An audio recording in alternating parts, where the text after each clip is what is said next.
सुप्रिया गटाकडून शेतकरी आक्रोश मोर्चा निघतोय। सुप्रिया गटाकडून खरं तर आता सुप्रिया सुळे यांच्या नेतृत्वाखाली शेतकरी आक्रोश मोर्चा निघतोय। त्याचबरोबर या शेतकरी आक्रोश मोर्चावर टीका सुद्धा होताना दिसते।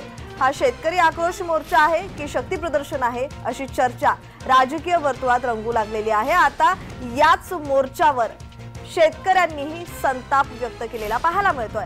शेतकरी आक्रोश मोर्चा केवळ मतांसाठी असल्याचं शेतकरी म्हणतात।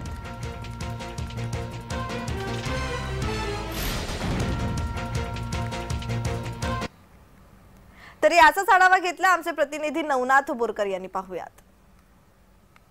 शेतकरी आक्रोश मोर्चा थोड्याच वेळामध्ये बारामती तालुक्यातून जाणार आहे। मी सध्या तरडोली या गावामध्ये आहे। या ठिकाणी सुप्रिया सुळे या आणि अमोल कोल्हे यांचं स्वागत करण्यासाठी तरडोली गावामध्ये शेतकरी थांबलेले आहेत। मात्र याच तरडोली गावामध्ये शेतकरी आहेत, गावातले ग्रामस्थ आहेत, त्यांची समस्या पाण्याची आहे आणि या पाण्यासाठी त्यांनी अनेक वेळा याच खासदार सुप्रिया सुळे, अजितदादा, शरद पवार यांना अनेक वेळा मागणी केलेली आहे। मात्र त्यांच्या पाण्याचा प्रश्न मिटलेला नाही। आपण शेतकऱ्यांशी संवाद साधणार आहोत।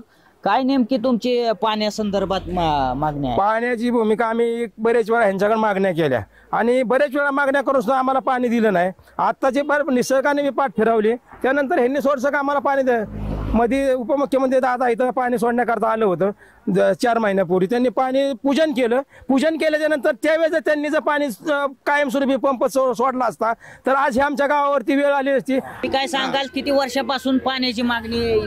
40-50 वर्षापासूनची मागणी, आमच्या वडिलापासूनची मागणी, ते आतापर्यंत आमची सुद्धा मागणी, आमच्या मुलांची मागणी। अद्यापर्यंत आम्हाला पाणी दिलं नाही अजून कुठल्या रीतीचं, आणि पाणी नाहीच आहे इथं काय। तर ही निवडणूक आहे, निवडणुकीसाठी हा प्रचार गोंधळ चाललेला आहे। नवनाथ बोरकर, जय महाराष्ट्र न्यूज, बारामती।